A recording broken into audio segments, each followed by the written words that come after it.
Hello everybody, Hawk here. I want to talk to you guys about using other people's music in your YouTube videos. Now you're probably thinking, oh no, Hawk is going to say, you're breaking the law, don't use other people's music in your YouTube videos. Well, no, that's not what I'm going to say. I am going to say, use other people's music in your videos, but make sure that you get a permission slip signed. Permission slip. We'll take a look at this closer in just a minute. However, forget about using like major mega rock stars music in your videos. Forget about trying to get permission from Prince or Michael Jackson or the Beatles or any of those old giant rock star establishments or Madonna or whoever. Forget about that. I mean, seriously, they have enough publicity. You know who needs help? The indie musicians, the independent artists who are out there making all this fantastic, great music. By all means, use their music in your YouTube videos. If you've got a big fan base, even if you have a small fan base, contact them. Contact the independent musicians whose music you like and ask them if you can use their music in your YouTube video. It's called a sync license. That's what we're talking about here. You want to get permission to sync their music in your video.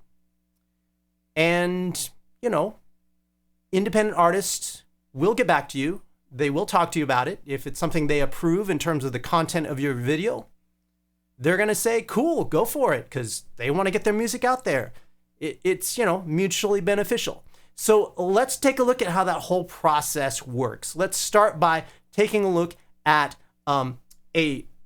basically, what did I call this thing here? I called it a YouTube synchronization license. I put this together just by using some boilerplates.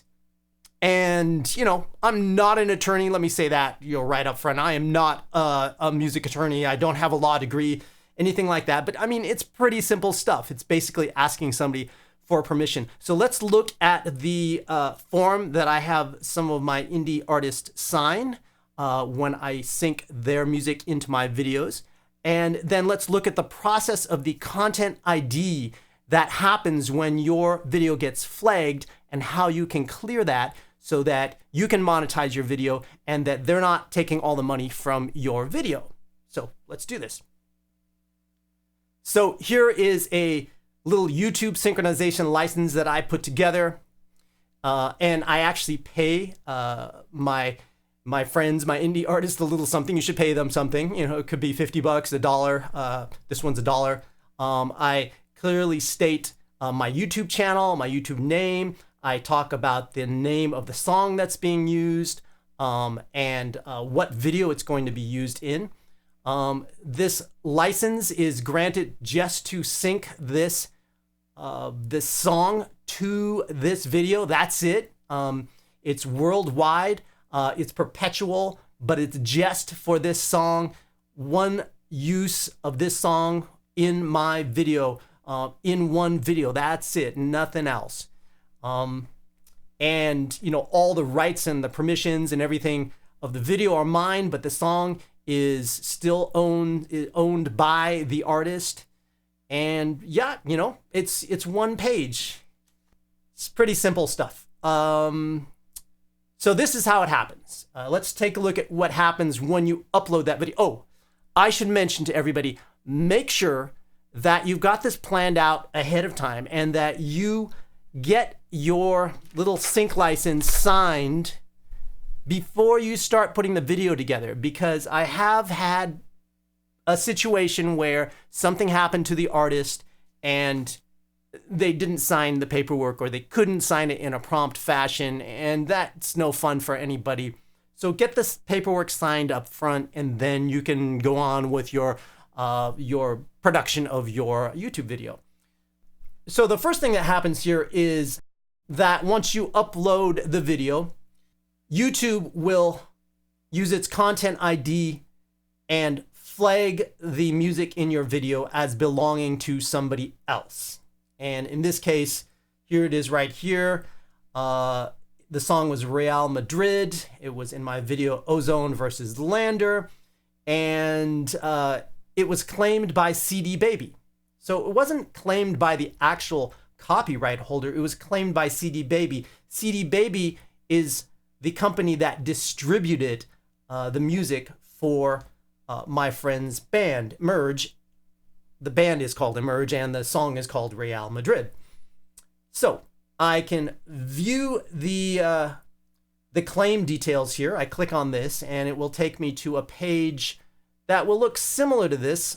Since I already cleared the copyright on this one, I'll go to another one which I didn't clear the copyright on because I didn't have the rights to clear the copyright on. So here's an interview I did with Lucky Date, and we can see that we have copyrighted content in the video, and it was monetized by the client. So they're gonna allow me to run this video, but I can't earn any money on the video.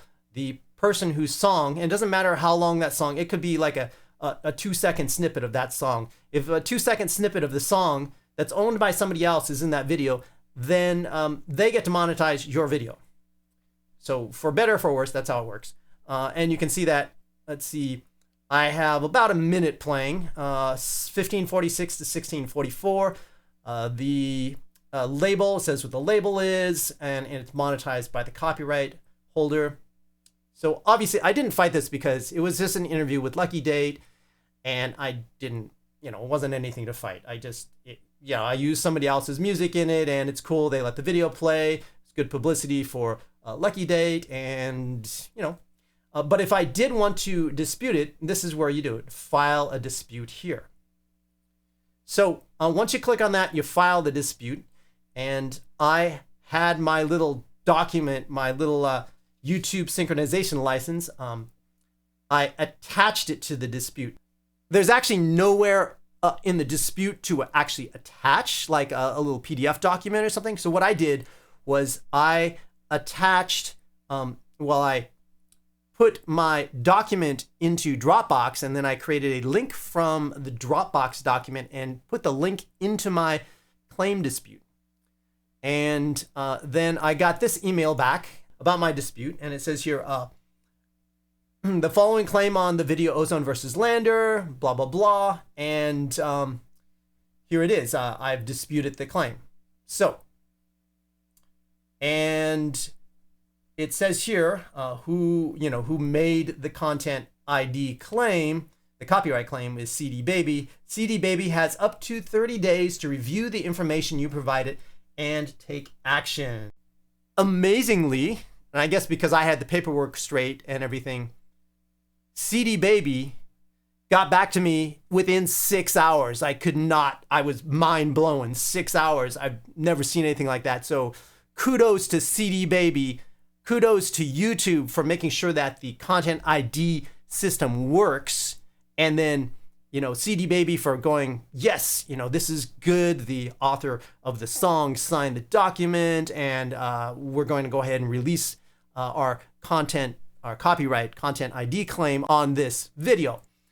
And then this is what I received back, like literally within 6 hours from CD Baby. And it says here, claim released, Ozone vs. Lander, claim released. Good news, after reviewing your dispute, CD Baby has decided to release their copyright claim on your video.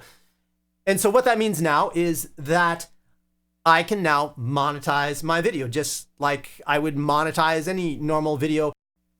Any advertising revenue streams that come from this video now, and I got the little green badge there that says I can monetize it, will come to me now instead of going to the copyright holder.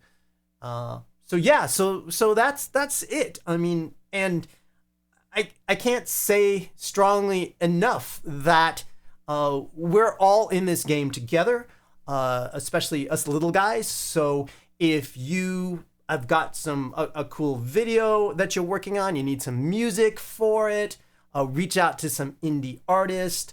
There are a few indies, of course, that will be like, oh, I've got to get paid for it. Well, okay, if you have no budget, hopefully they'll understand, and they'll just say, yeah, I love what you're doing, and I'd like to support that, and let's sign some contracts.